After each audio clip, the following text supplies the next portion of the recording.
नमस्कार शेतकरी मित्रांनो, तुमचं पुन्हा एकदा स्वागत आहे आपल्या चॅनलवरती.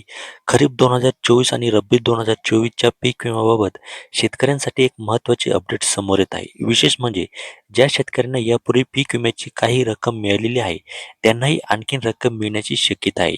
यामध्ये नेमकी कोणत्या शेतकऱ्यांची रक्कम वाढू शकते? आधी मिळालेली रक्कम पुन्हा वजा केली जाणार आहे का? आणि तुमच्या पीक विम्यामध्ये बॅलन्स क्लेम अमाउंट दिसत असेल, तर त्याचा अर्थ काय? हेच आज आपण समजून घेणार आहोत. सर्वात आधी खरीप 2024च्या पीक विम्याबद्दल पाहूया. बघा, खरीप हंगामामध्ये काही भागात मोठ्या प्रमाणावर नुकसान झाल्यानंतर मध्य हंगामातील नुकसान भरपाई म्हणजे अग्रिम पीक विमा देण्याची प्रक्रिया करण्यात आलेली होती. अनेक ठिकाणी शेतकऱ्यांना 25% अग्रिम नुकसान भरपाई देण्यात आलेली आहे.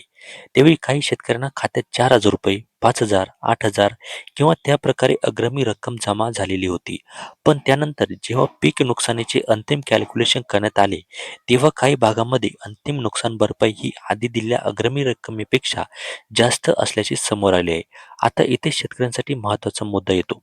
समजा अंतिम कॅल्क्युलेशननुसार एखाद्या शेतकऱ्याला 30,000 रुपये नुकसान भरपाई निश्चित झाली आणि त्याला यापूर्वी 4,000 रुपये अग्रिमी मिळाले असतील, तर पुन्हा पूर्ण 30,000 रुपये मिळणार नाहीत.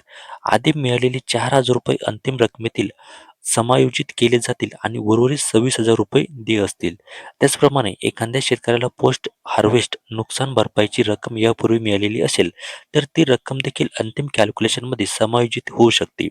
म्हणजे साध्या भाषेत सांगायचं झालं, तर अंतिम नुकसान भरपाई किती ठरलेली आहे, त्यातून यापूर्वी मिळालेली रक्कम वजा करून उरलेली रक्कम शेतकऱ्यांना मिळणार आहे.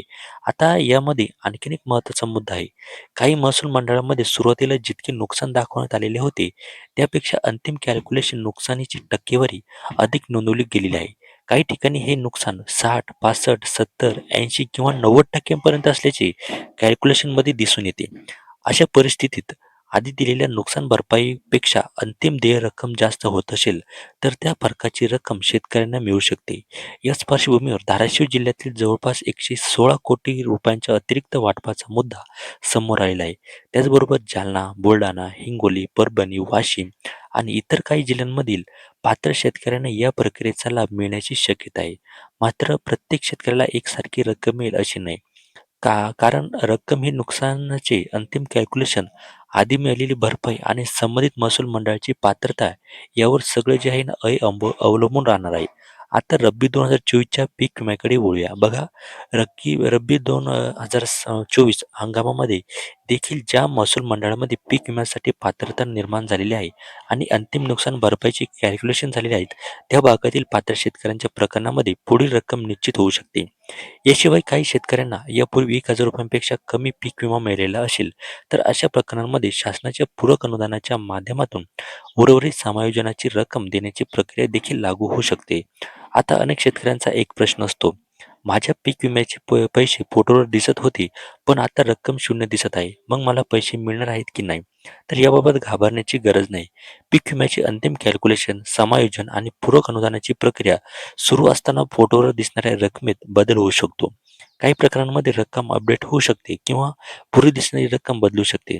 जर अंतिम कॅल्क्युलेशननुसार तुमच्यासाठी अतिरिक्त रक्कम निश्चित झाली असेल, तर 1,000, 10,000, 20,000 किंवा त्यापेक्षा जास्त रकमेतील प्रकरणानुसार इथे मिळू शकते.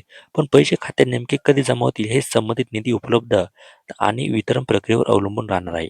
म्हणून शेतकरी मित्रांनो, फक्त दुसऱ्याच्या खात्यावर पैसे आले म्हणून तुमच्या खात्यातही तितकीच रक्कम येईल असे समजू नका.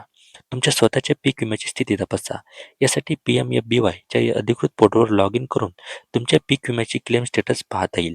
विशेषतः जर तुमच्या प्रकरणामध्ये बॅलन्स क्लेम अमाउंट अशी रक्कम दिसत असेल, तर त्या प्रकरणात उर्वरित देय रकमेची माहिती मिळू शकते. आणि लक्षात ठेवा, फोटोवर रक्कम दिसणे आणि प्रत्यक्ष बँक खात्यात पैसे जमा होणे या दोन वेगवेगळ्या प्रक्रिया आहेत. त्यामुळे अंतिम वितरणाची अधिकृत माहिती येईपर्यंत खात्यात पैसे जमा झाले असे गृहीत धरू नका. तुमची खरीप 2024 आणि रब्बी 2024चा पीक विमा आहे का? आणि पोर्टलवर तुम्हाला बॅलन्स क्लेम अमाउंट दिसते आहे का? कमेंटमध्ये तुमचा जिल्हा आणि पोर्टलवर दिसणारी स्थिती सांगा. अशाच पीक विमा आणि शेतकरी योजनेच्या महत्त्वाच्या अपडेटसाठी चॅनलला सबस्क्राईब करा. धन्यवाद.